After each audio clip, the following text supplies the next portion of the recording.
Buenos días, buenas tardes. Nuevamente en uno de los conversatorios de la Embajada de México en Uruguay. El día de hoy tengo el gusto y el placer de comenzar este conversatorio de lectura a dos voces. Para ello voy a presentar a nuestro invitado del día de hoy, que es Miguel Ángel Pérez Maldonado. Una breve reseña sobre él. Bueno, él es maestro en Ciencias Políticas por la UAP y la Universidad McGill de Montreal. Igualmente tiene un doctorado en Teorías de la Cultura por la Universidad de las Américas, en cotutela con la Sorbona en París. Él es ganador y acreedor del Premio Nacional de Poesía Joven Gutiérrez de Cetina en el año 2006. Además, él fue acreedor al Premio Nacional de Joaquín Girau en 2016, premio que otorga el Colegio de México. Ha publicado más de una docena de libros y ha sido traducido a varios idiomas en cuanto a sus publicaciones.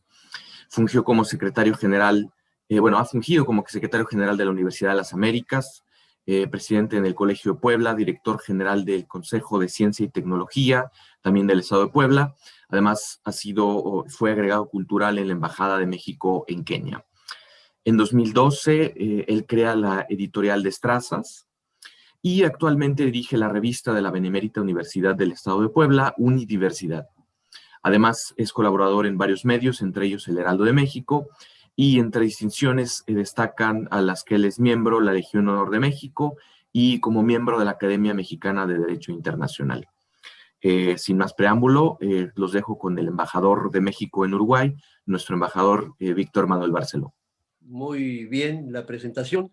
Podría decirse muchísimo más de nuestro amigo Miguel Maldonado, pero eso ya pinta de cuerpo entero su preparación, su nivel. No es un improvisado, contrariamente, es una persona que se ha dedicado a prepararse, a ser alguien, pero sobre todo a encauzar todos sus empeños hacia la literatura y de manera muy particular a la poesía, y dentro de la poesía a una poesía muy propia, que tiene elementos y factores que han sido calificados de una persona mayor cuando ganó el premio de juventud por la madurez de su expresión, de la manera de presentar su obra, etcétera, etcétera.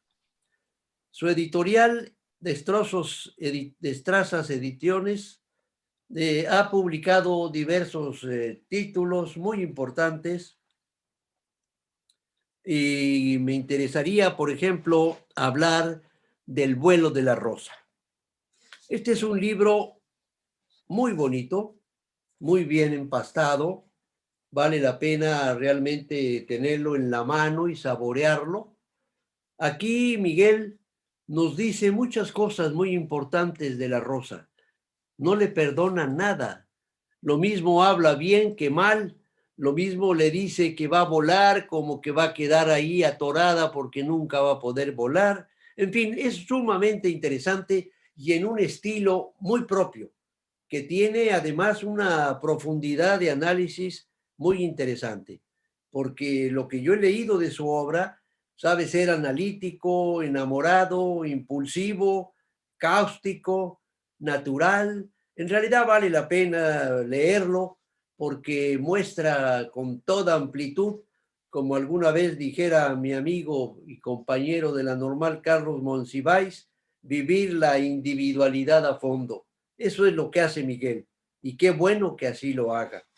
Yo quisiera, Miguel, con tu permiso, leer un párrafo y que luego nos platiques de este hermoso libro.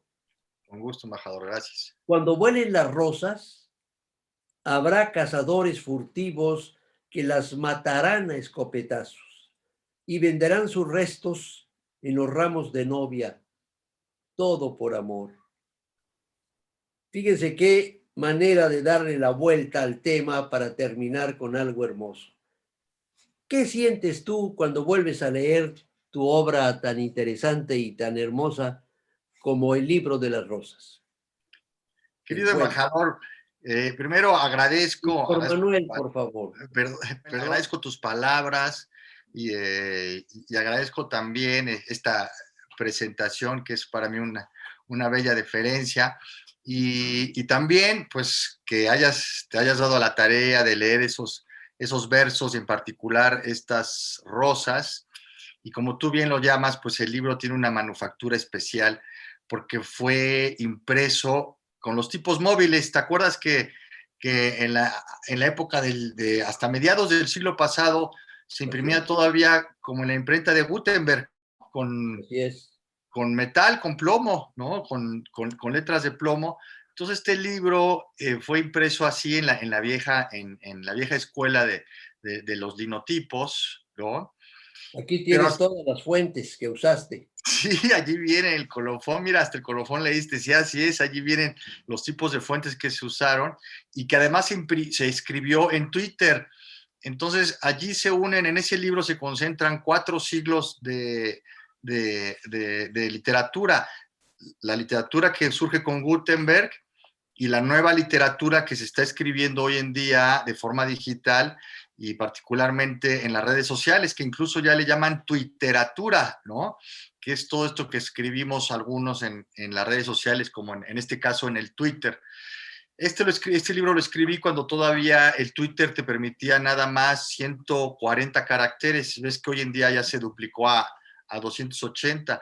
Entonces me limité a escribir un poema a 140 caracteres, cosa que es un poco difícil, pero era una manera de mostrar que la literatura se puede escribir sin importar los límites de espacio, los límites de formato, ¿no? Y que la poesía y la literatura pueden estar en cualquier lado, ¿no? Siempre y cuando uno tenga la vocación, ¿no? Puedes constreñir tu pensamiento poético en unas cuantas frases. Esa Así es es. una realidad.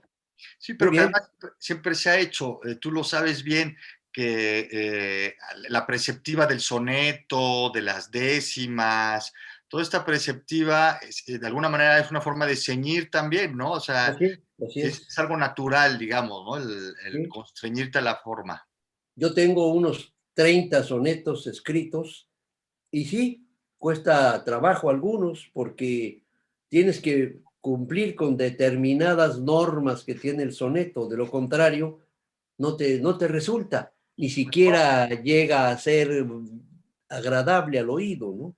Claro, claro, porque hay toda una preceptiva que es la que hace la fórmula sea musical, ¿no? En el caso del soneto, pues son en decasílabos de 11 sílabas, son una rima, ¿no? Que existe ahí como de silogismo A, B, B, A, ¿no? Bueno, tú la conoces bien, pero ese tipo de reglas pensamos que no existen en el mundo digital de hoy en día, pero sí las hay, como por ejemplo, constreñirte a escribir algo a 140 caracteres, ¿no?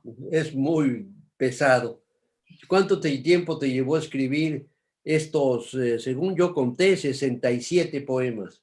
Sí, pues mira, lo escribí a lo largo de un año, año y medio en Twitter y rescaté las que me parecieron a mí más significativas y que de una manera encarnaban esta idea, que es una idea un tanto metafórica, de la rosa como la reina de las flores, la reina de las especies florales, cuya única virtud que le hace falta es tener la cualidad de volar.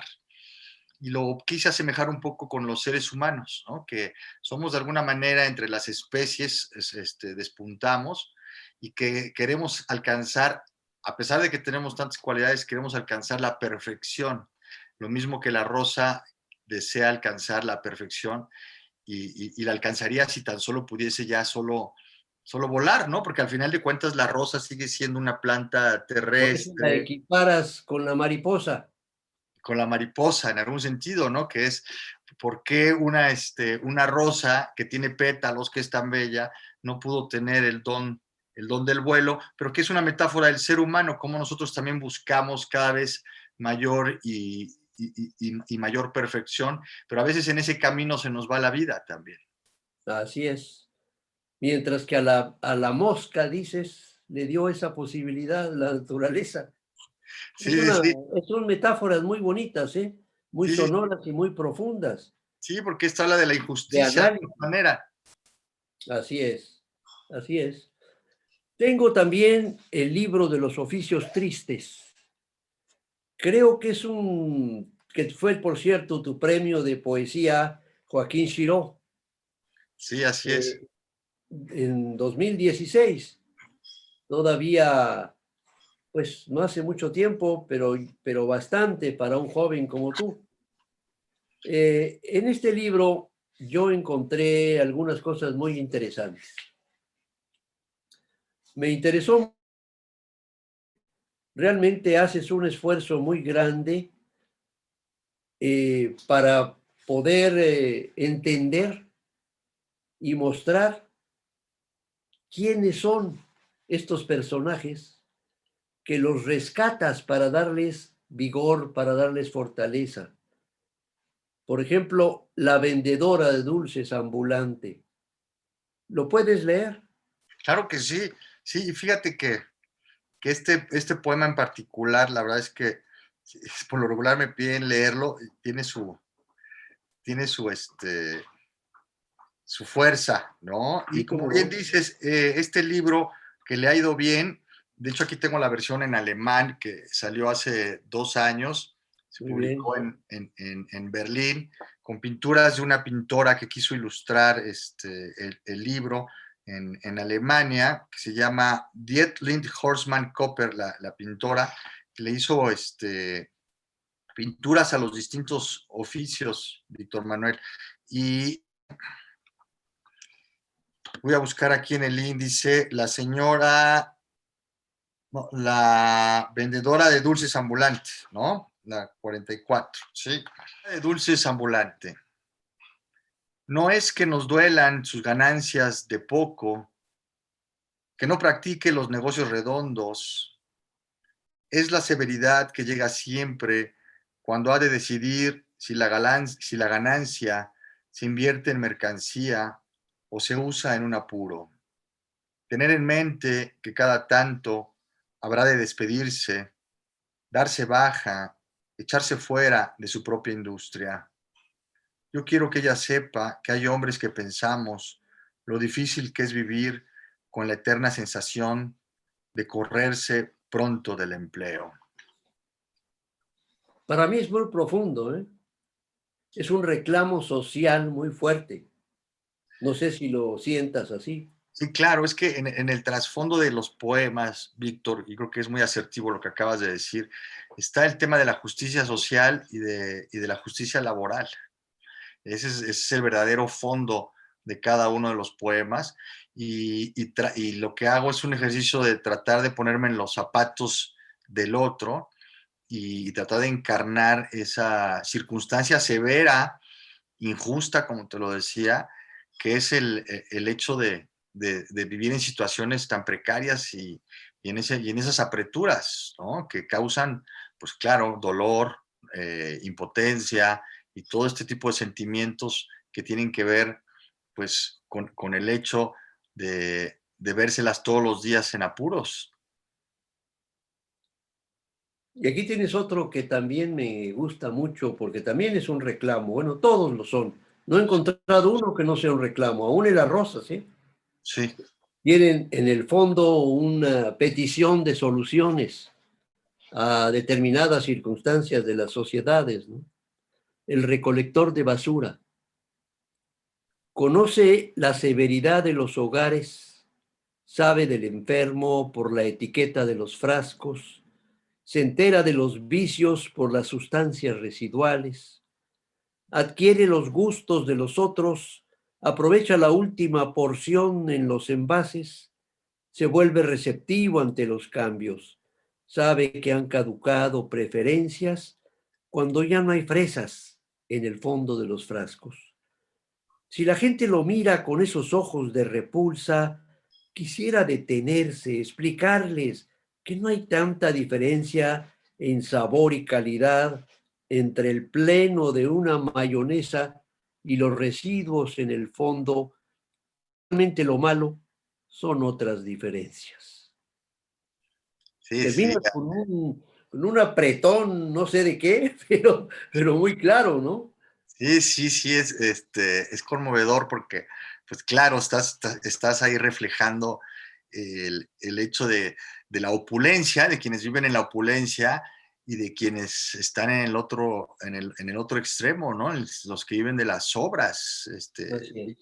y que la verdad es una realidad severa, que a mí me interesa bastante decirla, y decirla no solamente desde una proclama de la justicia social, pero también decirla desde la poesía, que es un poco difícil porque son temas sociales, temas fuertes, que, que cuesta mucho trabajo trasladarlos hacia la estética poética, ¿no? Porque corres muchos riesgos, corres el riesgo de que la protesta le gane a la poesía, o de que terminen siendo poemas muy cursis y se borre la protesta. Es un equilibrio muy difícil de Sí, llevar a es cabo, ¿no? muy complicado trabajarlo.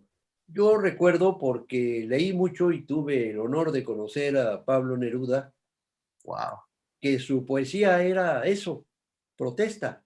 sí, Fue tan protesta que se dice que murió asesinado. Cuando cae Allende en el 73, sí. Huye, lo ametrallan en Santiago de Chile, en la casa de gobierno. Pablo Neruda se une a la protesta. Claro, le tenían mucho respeto, pero a la vez les valió. Y si bien no lo detuvieron, sí lo persiguieron sí, y finalmente, 2 meses, algo así, quedó muerto. Y yo sí, lo supe porque estaba yo muy pendiente de lo que estaba pasando allá. Detuvimos inclusive a un poeta mexicano, creo que Jorge ya lo escuchó, a Carlos Pellicer, que iba a visitarlo y iba a dar unas conferencias a Santiago de Chile. paisano tuyo, Perdón, paisano tuyo. claro, estaba yo entonces de embajador, estaba yo muy joven, de embajador en Colombia, tuve que detenerlo ahí, pasó una anécdota que no vale la pena recordar. Pero lo cierto es que muchas personas no lograron ser detenidas y en Santiago de Chile mueren muchos poetas, escritores, pintores de América Latina que habían llegado pues, para seguir colaborando y fortaleciendo al régimen de Salvador Allende, ¿no? Sí, Aquí tienes otro que me gusta, La costurera de fábrica. ¿Lo puedes leer? claro que sí, con gusto, Víctor. Página 50 del libro que tengo. Sí, nada más que me gustaría un poco dar seguimiento a los comentarios que acabas de hacer sobre Neruda y la poesía Bien, social. adelante. Y bueno, Neruda, la verdad es que el poeta que más estimaba de México, pues era Pellicer, precisamente, ¿no? Aunque sabía que Pellicer era muy católico y que Neruda, pues de alguna manera, pues era más bien un luchador social, bueno, un poeta social. Sin embargo, le gustaba mucho la poesía de Pellicer y lo invitó, incluso fue el que lo invitó a España, es decir, tuvieron una muy buena relación con tu paisano. Y retomando el tema Así es. de la persecución, quiero aprovechar que sí, finalmente escribir sobre temas sociales, de alguna manera es tomar partido, ¿no? Es una manera de tomar partido, no solo un partido ideológicamente, sino también de tomar partido de tu papel como escritor. Y en mi caso, por un ejercicio de conciencia, pues me he inclinado en estos últimos años en dar visibilidad a lugares donde la poesía no suele estar, ¿sí? La poesía de alguna manera, yo creo que es uno de es el género más elevado de la literatura, y de alguna manera se ha perdido un poco pues, en elevaciones que tienen que ver más con el amor, con la idea, con las ideas, ¿no? Con la filosofía. Y en mi caso yo tomé partido por las causas perdidas, las causas sociales que tienen que ver con un problema social, ¿no? El caso del trabajo, como lo acabas de decir. Ahora estoy escribiendo un libro sobre los enfermos, que parece también un tema importante, ¿no? Y además de actualidad, Sí, sobre los enfermos, sobre la enfermedad. Ya tengo varios años trabajando sobre él. Es un poco parecido a este libro, que voy narrando sobre un enfermo, el enfermo mental, el enfermo de los nervios, pero en esta idea de ver la enfermedad como parte como un problema social y como parte también de nuestra vida cotidiana, porque hoy en día con esta idea de los hospitales estos de lujo, alejados de la ciudad, hemos sacado de alguna manera al enfermo de la casa. Todos teníamos un enfermo en casa. Yo me acuerdo mi abuelita que estaba enferma o el tío. O sea, solíamos convivir con la enfermedad y hoy día la enfermedad pareciera ser algo terrible, ¿no? Y lo sacamos de casa y lo mandamos a las afueras de la ciudad. Y me parece que hay una marginalidad frente al enfermo y frente a la enfermedad y que valdría la pena recuperar esta idea mucho más cercana y cotidiana con el enfermo. Pero bueno, ese ya es otro cantar, solo quería yo hacerlo patente un poco en No, esta pero idea muy social que interesante. tú dijiste. Además, llamará mucho la atención ese libro, estoy seguro. Y es que por acá lo daríamos a conocer. Con Con mucho gusto, gusto. sí, uy. De eso pido mi limosna, ¿no? Pasar y conocer a la literatura sudamericana y Claro, poder, ¿no? te vamos a vincular con poetas y escritores uruguayos. Ya tengo uno, es un agente joven como tú, Sí, que ha escrito inclusive sobre México, y ya vas a ver. ¿Mm? sí, sí, Muy gracias, pronto, Víctor. Y muy paso a leer el pronto. que me pediste, ¿no? Sí, El de la costurera de fábrica. la costurera de fábrica. Cada tanto equivoca el corte. La jefa de piso la fastidia. Intenta ganar concentración. Pero de nuevo, los amores, los hijos de los hijos y el remache sale mal. La supervisora, concentrarse, los hijos de, la sub, concept, ig, y así. Muy bien, muy bien, muy bien, muy propia tu literatura, ¿eh? Aquí hay 60 poesías. ¿Cuál te gustaría leer ahora a ti, sin que yo te pida?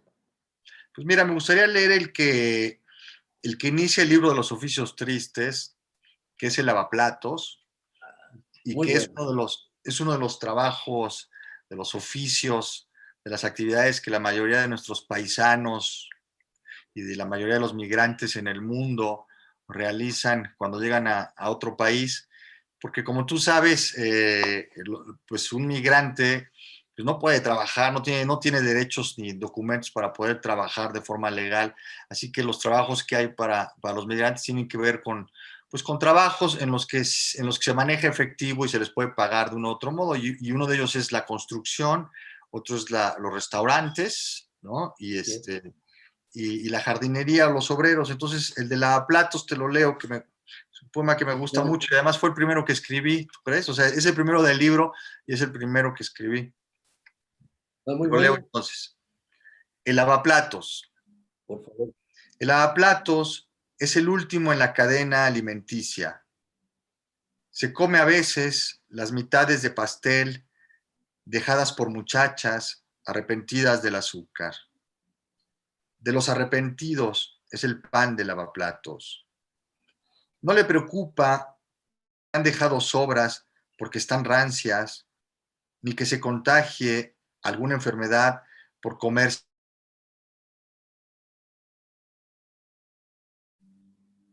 Acariciar a su mujer con las yemas de los dedos arrugadas por el agua. Sentir las cosas con el tacto de un viejo. Solamente una vez a la semana, las mujeres que él toca las siente a su tiempo. De un día por semana es la juventud de lavaplatos. Muy bueno. Sí, Empezaste con el pie derecho. sí, ¿verdad? Ya pintaba bien el libro, ¿no? Bien. Después de ese, sí. Y yo trabajé de lavaplatos cuando estudié justamente en Montreal, Ciencias Políticas. Yo ya estaba casado, Víctor. Tenía yo una nena me fui en el 2001, Julieta tendría 4 años. Fui becado por CONACYT, pero la beca era pues muy pequeña, ganaba yo, la beca era como de 4,000, 5,000 pesos y era lo de la renta prácticamente. Entonces tenía yo que trabajar de día medio tiempo y en las tardes ir a la universidad.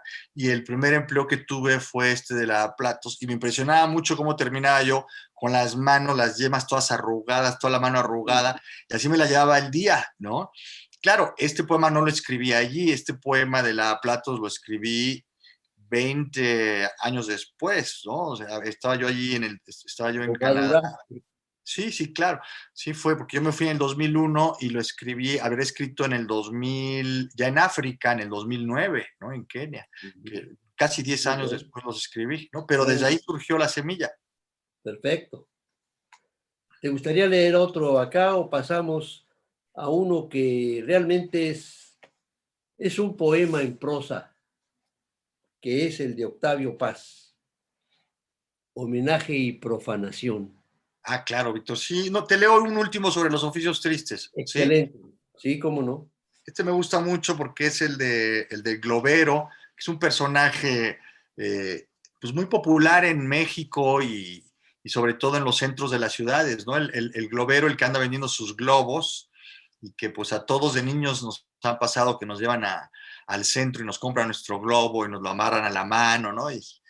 Y le escribí un poema al globero porque era el globero vivía... de verdad, había un globero como vecino en la casa de mi abuela.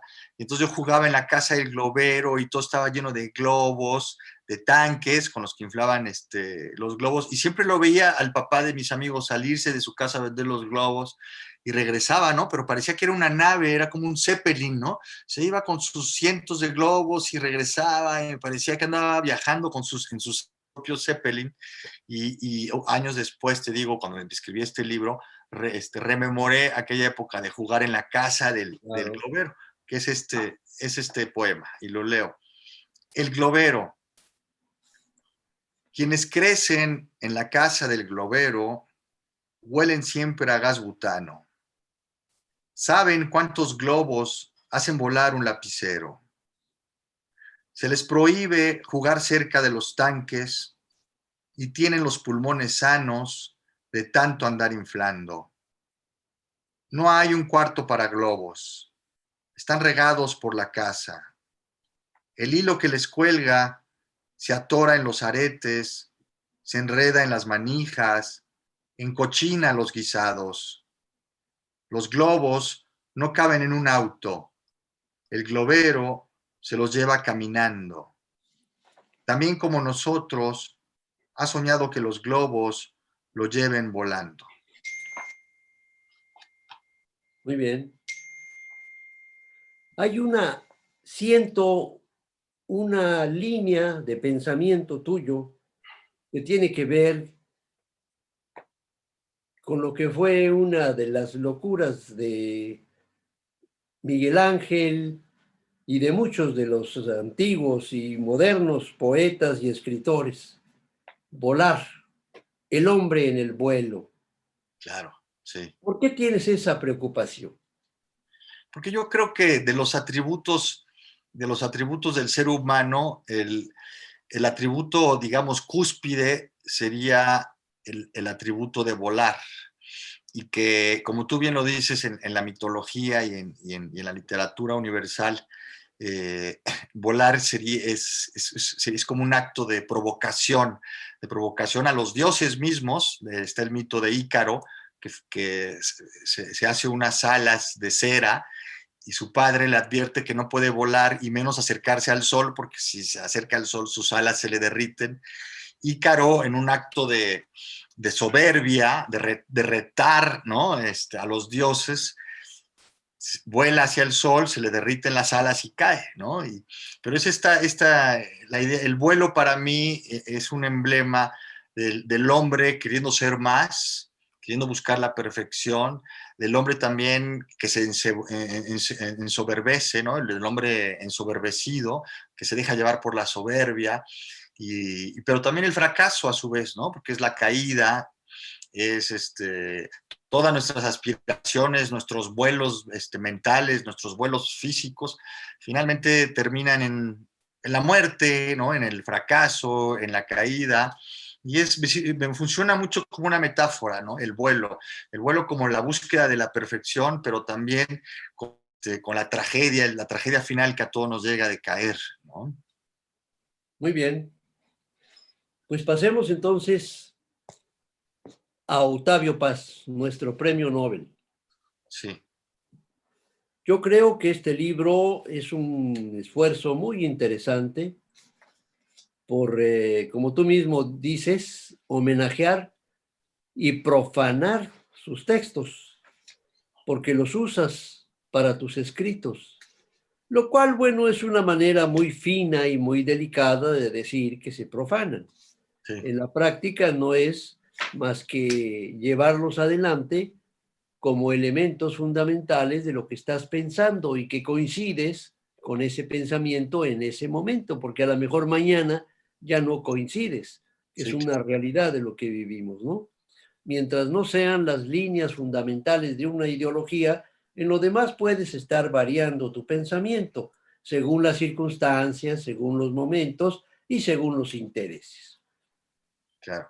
Empiezas con una frase de Octavio Paz que dice: afirmo que la poesía es irreductible a las ideas y a los sistemas. Es la otra voz, no la palabra de la historia ni de la antihistoria, sino la voz que en la historia dice siempre otra cosa. Sí, sí, y lo sigo pensando así, Víctor Manuel, ¿no? Yo creo que la poesía, como te decía hace rato, para mí es la crema de la literatura o la espuma, ¿no? de la literatura. Creo que la poesía se cuece de una forma muy distinta a los demás artes narrativos, ¿no? Al cuento, a la novela, al ensayo. Creo que de alguna manera busca decir las esencias de las cosas.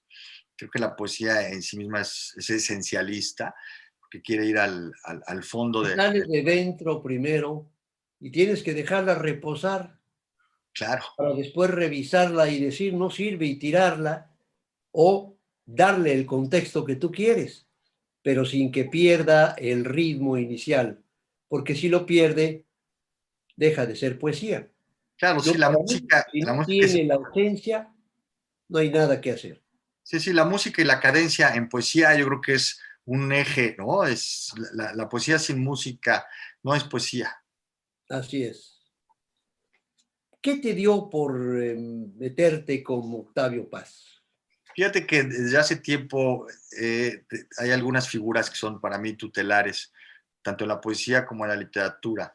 He escrito, mi primer libro lo escribí basándome en la poesía de Jaime Sabines, poeta chapaneco, un poeta muy Extraordinario. popular, que yo creo que los mexicanos, la mayoría de los mexicanos de mi generación y generaciones más arriba, conocemos sus poemas y algunos hasta te los sabemos de memoria, ¿no? Escribí ese libro sobre Jaime Sabines y Antes después, de que se enfermara, yo lo traté en Villahermosa. ah, Tipazo, un tipazo. sí, ¿verdad? Un Cuidado verdadero como un personaje. demonio, ¿eh? No dejaba pasar una chica a su lado. Sí, Pues, era un hombre bueno, como buen árabe de origen, ¿no? sí, sí, sí, todo un dandy además, porque yo veía las fotos y Sí, se no, no, veía, tenía figura, tenía con qué presentarse, ¿no? sí, Indudablemente. sí. Pues te digo, escribí sobre Jaime Sabines y después me di a la tarea de escribir sobre Octavio Paz, sobre todo en torno a su idea sobre la poesía y lo poético.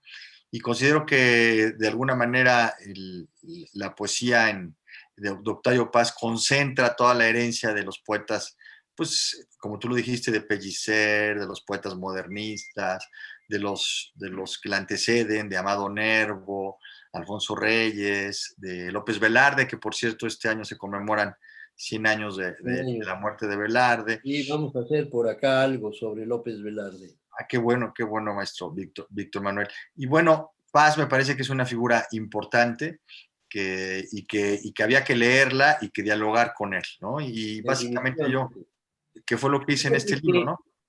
Carlos Monsiváis, con él tuve muchas discusiones cordiales, éramos amigos, eh, en torno a Octavio Paz. Carlos no lo tragaba para acabar pronto.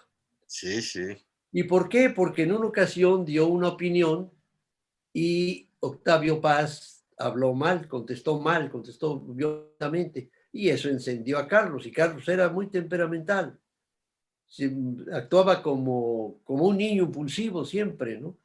Entonces, obviamente, no le gustó, pero nada lo que había dicho Octavio Paz y se lanzó sobre él. Entonces, yo tuve que conversar con él. Después lo tuve que dejar de ver porque tomamos caminos diferentes. Él se siguió por la literatura, la poesía, lo mundano, lo cercano al pueblo, etcétera. Y yo tuve que tomar el rumbo primero de la diplomacia, muy joven, y después de la política, y esos dos caminos me han traído hasta el Uruguay. Entonces, Octavio Paz, para mí, es uno de los grandes pensadores mexicanos. Sin embargo, sus trabajos cercanos a la historia no me convencen. Yo creo que Carlos Fuentes es más analítico, más profundo y más investigador. Hay un libro por ahí que acabo de leer hace un par de meses sobre los hijos de Cortés.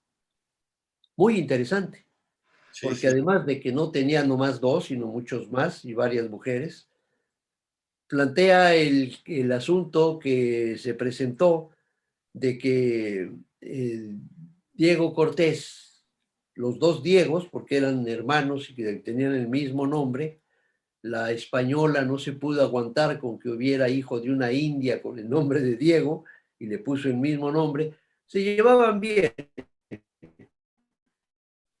y trataron de hacer un movimiento, más bien hicieron un movimiento, pero los pescaron pronto las tropas españolas y todavía no había eh, virrey, pero estaban ahí las cortes ya dominando la situación, el padre había muerto en España, y los pusieron en una casa que tú recordarás donde debe estar, yo calculo que donde está ahora la librería sobre moneda, sí, que ve perfectamente hacia el Zócalo. Bueno, ahorita ya no por todos los trabajos que se han hecho del centro histórico, etcétera, pero ahí veían frente al Zócalo y en el Zócalo pusieron la horca y ahí estuvieron ahorcando a sus gentes y ellos viendo desde lejos, a propósito los pusieron ahí, ¿no? Entonces hay un diálogo entre ellos sumamente interesante que vale la pena leer Ah, pues, bueno, porque pinta ahí Carlos Fuentes, seguramente mucho de eso es imaginario, ¿no? sí. Pero la personalidad de los dos te permite hacer esos eh, ensambles de ideas que a lo mejor no son la realidad absoluta. Sí, no, Carlos Fuentes me parece que es un escritor de ensayos, que yo lo prefiero más en sus ensayos incluso que en su literatura, ¿no? Escribió El tiempo mexicano primero y después Así su es, reflexión sobre el nuevo tiempo mexicano. así es. Seguramente este ensayo que me dices de los hermanos de los hijos de Cortés ha de formar parte de este tomo del Así es la primera parte del libro. Yo no de- sé si terminó la segunda parte. sí, del tiempo mexicano, ¿verdad? Supongo. Sí, Sí, pero los dos, yo creo que Fuentes y Octavio Paz, de alguna manera, pues son las dos grandes figuras del último siglo, de finales del siglo pasado, ¿no? de Del siglo acuerdo, XX. totalmente de acuerdo. Dos grandes pensadores. Y Paz, en el lado de la poesía, pues escribió poemas que a mí me parecen muy importantes, como lo son Piedra de Sol, por ejemplo, con una serie de No, es imágenes, precioso. un recorrido, ¿no? Por la historia de México, a través de imágenes y de versos con bastante fuerza, ¿no? Un defensor del amor, por ejemplo, de los amantes, un defensor también de la libertad, y además un escritor muy como Pellicer, muy sensorial, ¿no? Muy olfativo, sensual. Sí, me parece un poeta muy completo, Así es, Octavio Paz, totalmente ¿no? de acuerdo. Bestiario, Sí, que además de que está presentado de una manera preciosa, tiene unos trabajos en tela, fotos por supuesto, que son impresionantes, son hermosísimos. Pero por otro lado, yo coincido mucho contigo en que a los animales hay que tratarlos de un modo diferente. Y aquí lo haces tú. con las ilustraciones de las señoritas o señoras Sordo, que me parecen muy interesantes porque es precisamente el trabajo en tela, Sí, bestiario. A mí me hizo recordar un viejo poemita que escribí hace muchísimos años, que terminaba: a veces me pongo a pensar quiénes serán racionales, nosotros por bien hablar o ellos por sus modales. Una cosa muy sencillita, es un octosílabo sí. que no dice gran cosa, pero que es una realidad, ¿no? Es lo que estás viviendo. Entonces, por ejemplo, lo del dios Xolotl es muy interesante y lástima que aquí no se pueda apreciar muy bien el dibujo, la pintura del ajolote, pero sí yo te agradecería si lo lees y nos explicas por qué iniciaste el libro con el ajolote. Claro, con gusto, Víctor Manuel. Pues sí, mira, este bestiario de alguna manera es un homenaje a los diversos poemas, como el que acabas tú de decir tuyo, y de muchos escritores, muchos mexicanos. Arreola, por ejemplo, Juan José Arreola escribió un bestiario, Borges, Cortázar, todos ellos escribieron bestiarios, pero también viene de más atrás, ¿no? De los bestiarios de la antigüedad, de los bestiarios medievales, y también de los animales propios de nuestro país, como lo es el ajolote. El dios Axolotl. Sí, que además era un dios, ¿no? Un dios que tenía esta facultad de estar en el mundo celestial y en el inframundo, ¿no? Y que podía transitar en los dos mundos. Y el ajolote, que por sí mismo me parece un animal con unas cualidades muy extrañas, porque es un animal que está a mitad de paso entre el pez y el anfibio, ¿no? Porque es un animal que tiene ¿cómo es? Branquias, ¿no? Branquias, branquias. Sí, ¿no? Tiene branquias y no desarrolla los pulmones. Sin embargo, tiene patas de salamandra y cola de pescado. Pero en situaciones adversas se convierte también en salamandra, deja las branquias y desarrolla pulmones. Es un animal misterioso, ¿no? Y que ha sido investigado por muchos científicos, pero yo le quería dar también esta idea simbólica de que México es un país que está también haciendo, un país intermedio que se está construyendo, un poco como el ajolote. Y entonces, en lugar de, en esta idea de que en lugar de atribuirles cualidades a los hombres, de atribuirnos cualidades animales, lo que hice fue atribuirle a los animales cualidades humanas, ¿no? Y es este juego que viene desde Ovidio, porque ves que ahí lo narra un poco, ¿no? Desde Ovidio, que lo hizo también en su Metamorfosis. Aquí está, del ajolote. Ilustra una teoría radical, inquietante, garrafal, acerca de la naturaleza de la vida, escribió Salvador Elizondo. Del ajolote. Xolotl, el dios ajolote, fue la parte de diablo de Quetzalcóatl, su doble endemoniado que lo arrastró al vicio. Su símbolo, los gemelos enamorados, la ambigüedad inquebrantable. En los lagos de México, el ajolote no cumple su metamorfosis. Se reproduce en estado larvario, niño erotómano. Giorgio Agamben ilustra la condición humana en la naturaleza del ajolote. Ambos tienen una carrera trunca y gracias a ella reproducen. El hombre es un niño eterno. Prueba su larga niñez que al crecer no tupe en vello ni despliega cola como su pariente el simio. Vive en eterno estado de imaginación y creatividad. Niño Dios que se inventa algo cada día. Lenguaje y poesía son sus lúdicas creaciones.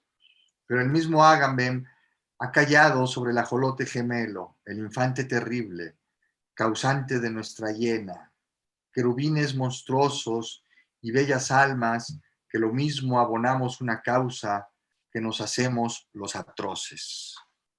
Muy bien. Esto es prosa poética o poesía en prosa, como tú quieras llamarlo. Sí, sí, así es. Y me voy con cada animal. Y algunos son homenajes a Arreola o a Cortázar. Sí.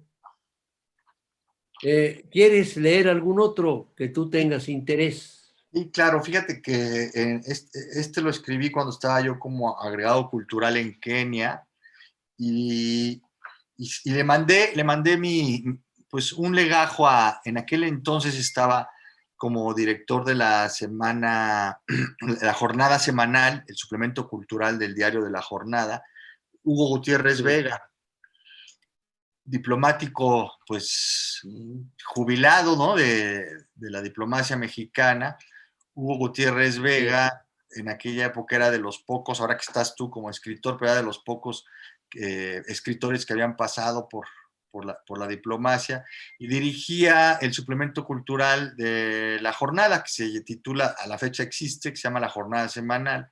Así Y le es. mandé estos textos, le mandé unos que habrán sido 9, 10 escritos, y me publicó 4 de ellos, pero me habló especialmente del rinoceronte. Me dijo, oye Miguel, me gustó mucho el del rinoceronte, y por eso después, cuando ya se hizo, yo nunca imaginé que los iba a poder publicar. Un poeta desde que nace sabe que jamás va a poder publicar sus poemas porque es la cosa más difícil que hay en el mundo, ¿no? Pero yo Ese es tenía mi caso. y entonces se lo Aquí está el dediqué a Hugo rinoceronte. Gutiérrez, se lo dediqué a Hugo Gutiérrez Vega, Muy este bien. texto. Oye, pero qué belleza de presentación del rinoceronte, ¿eh? Sí, sí, no, es que Fernanda Sordo y su hermana María José hicieron unas ilustraciones, ¿no? De una belleza. Bellísimo. Sí, y Sí, las hicieron en fieltro, ¿eh? Es decir, en lana de borrego que la van acomodando sobre esta tela, ¿no? Es hermoso. fantástico. Sí, y te lo leo. Por favor. Del rinoceronte. Cuenta la leyenda que por causa de esa piel pastosa, el rinoceronte perdió vuelo. Se dice que era un unicornio con serios problemas de peso, que dotado de enormes y relucientes alas, y tras fallidos intentos, renunció al sueño de volar. Desde entonces se amalgamó, hizo votos de tristeza ensimismada. Se sabe un Pegaso encadenado, un pichón que sufre encierro en pieles de alta seguridad. Para que no se pegue un tiro, ciertas aves le hacen compañía. Se compadecen de su implume pariente lejano y fingen encontrar sustento en el cultivo de insectos sobre su lomo. Cuando un rinoceronte se decide a embestir, no hay quien lo detenga. Los locales del Gran Valle del Rift aseguran que lo único que podría contener el embate es una pareja dándose un beso. De las formas del besar, recomiendan el tipo apasionado Deep Throat. Su rostro se agarza, sus entendederas tiran peso, el laminado se acebra, admite que no todo en él es masa corporal. Después de mirar el besamiento con curiosa inquisición, recula con vuelta de 3/4, sin causar esta vez estropicio alguno con el latiguillo de su giro. Se aleja meditabundo, con un trepidante cabeceo a cada apisonamiento. Qué hermoso. Muy Sí, bien. creo que le gustó mucho a tu colega, poeta, exdiplomático Hugo Gutiérrez Vega, y fue que lo publicó en aquella época, Víctor. Muy bien, fantástico. Aquí hay otro que a mí me interesó mucho, el del caballo. Hay 2 caballos, Víctor Manuel, ya no sé si te diste cuenta. Uno se llama Del Caballo y el otro es De los otros caballos. Otro, sí. ¿Te leo el primero? Sí, claro, por favor. Y fíjate que el segundo fue de una misión diplomática que tuve allá en África, porque resulta que los antídotos para mordeduras de serpientes, que hay muchas allá en el África subsahariana, Sí. los extraen del suero de la sangre del caballo. Y para ello inyectan el veneno en el caballo. El veneno es un poco como funcionan las vacunas, ¿no? El caballo genera anticuerpos. Como funcionaban ya, ¿no? Como funcionaba, en vez que ahora ya con lo del RDN es Así distinto. es. Y entonces tomaban el suero, el suero que producía de forma natural el caballo, y eso se convertían en los antídotos para las mordeduras de serpiente. Y un mexicano, empresario de aquí de México, quería vender antídotos de mordeduras de serpientes allá en África, en el África del Este, y me tocó a mí como agregado comercial también recibirlo y llevarlo con los distintos laboratorios y farmacéuticas para que vendiera su antídoto. Y allí me enteré de esta triste historia de los caballos envenenados, ¿no? Entonces, por eso es que escribo la del caballo y la otra de los otros caballos, ¿no? Que es la de esta anécdota.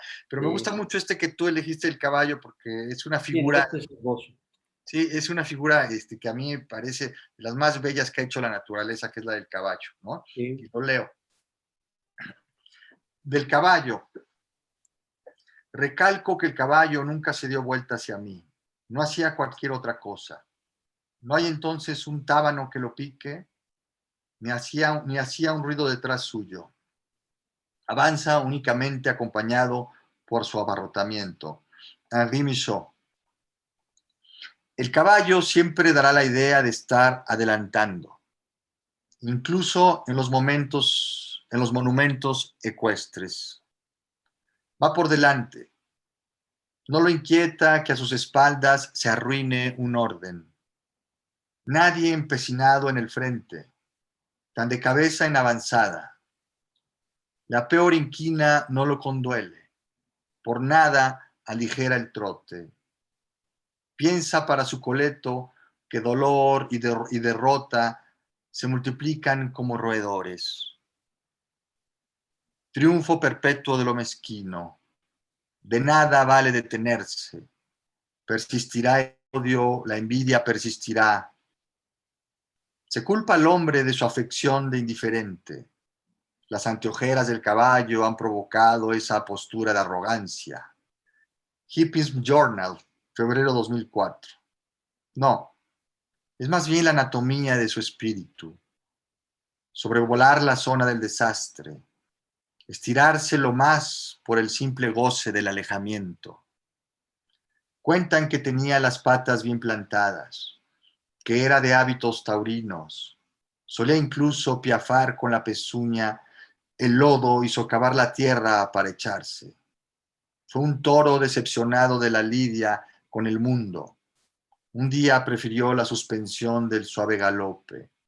Toro que estrechó flancos y espigó semblante, dándose veloz al viento como una extraña raza de galgo de montura, trastocado por una extraña voluntad vaporosa.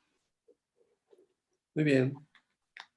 Y es cierto, el caballo, yo tenía un caballo viejo, muy viejo ya en Tabasco, y yo no estaba allá y me dijeron cómo murió. Estaba tranquilo, ya casi no se movía, y un día arrancó al galope, brincó una cerca que nunca había brincado y cayó muerto. O sea, toda su energía vital final la fue a entregar ahí, ¿Entregar? a Sí. demostrarse a sí mismo que podía brincar esa cerca. O sea, se desbocó, como se dice, ¿no? Se desbocó, Un ¿sí? caballo desbocado.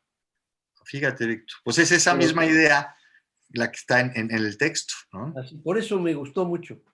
Sí, Bueno, por eso y porque además tiene una formación estupenda, ¿no? sí, Eso sí. no tengo la menor duda. De los otros caballos, aun cuando hay varios animales que demuestran más industria que nosotros en algunas de sus acciones, vemos que esos mismos no demuestran ninguna en muchas otras. Prueba que no tienen ingenio y que es la naturaleza la que en ellos obra. Como vemos que un reloj, compuesto solo de ruedas y resortes, puede contar las horas y medir el tiempo más exactamente que nosotros, con toda nuestra prudencia. René Descartes. De los otros caballos, el antídoto contra la mordedura de serpiente proviene del caballo. Se sustrae el veneno del viperino y se inyecta en un corcel. Luego de padecer los estragos de la toxina, produce un suero inmunológico como ningún otro animal. Por prudencia, se le intoxica solo 4 veces al mes, como si 48 serpientes lo mordiesen al año. El equino, fabricante de antídotos, permanece bajo observación las primeras horas del envenenamiento. Si descompone, habrá que suministrar proteínas. Si aún así su maquinaria relincha, habrá que aceitar los engranes y disminuir los relinchos por segundo. Si de plano paraliza, indica que el suministro cáustico fue mayor a la resistencia de los materiales, imprudencia técnica, o a los nervios y resortes, o ya los nervios y resortes habían vencido de carcoma. Resta desconectarlo de cuajo y hacer otro pedido. Muy bien, una manera muy suave, pero recia de decir cómo nos aprovechamos de estos animales, ¿no? Sí, sí, sí, de verlos como meros objetos, ¿no? Así es, así es. Sí, sí, sí, es una pena, Víctor Manuel, pero pues una pena que se debe hacer, ¿no? Digo, Claro, ahí está la vida del caballo o la tuya. sí, así es. Es la disyuntiva que debe tener una solución. Miren el empaque, hermoso. Sí, sí. Sí, Es la un editorial libro Albus es muy de bonita. colección, además de que tiene un sentido extraordinario, está preparado para coleccionarlo. En realidad todos tus libros son muy finos, ¿eh? Qué bueno que te Muy bien gustan, hechos, Víctor Manuel. muy bien elaborados. Pues todo tiene un fin, mi querido Miguel. Víctor, Desafortunadamente los tiempos se nos fueron y mejor nos despedimos. Yo te quiero agradecer de verdad tu bonomía, tu inteligencia, tu sentido del humor. Ya allá o acá nos veremos para pasarla mejor. Entre tanto, felicidades por tu poesía. Vamos a darle mucho movimiento a esto para que todos nuestros mexicanos que habitan el Uruguay, dentro de los cuales hay poetas, pintores, científicos, científicas sobre todo, y nuestros amigos uruguayos, que son muchos, y toda la gente que puede vernos en Sudamérica, perdón, aprecie tu trabajo. no, Víctor Manuel, yo Vale la pena. te agradezco a ti. Como tú sabes, somos amigos ya de muchos años y siempre he admirado pues tu trabajo, tu conocimiento y esta iniciativa tuya pues confirma una vez más, ¿no?, tu compromiso por la cultura mexicana y por la difusión de la misma. Gracias, Víctor Manuel. Felicidades y mucho éxito. Nos vemos.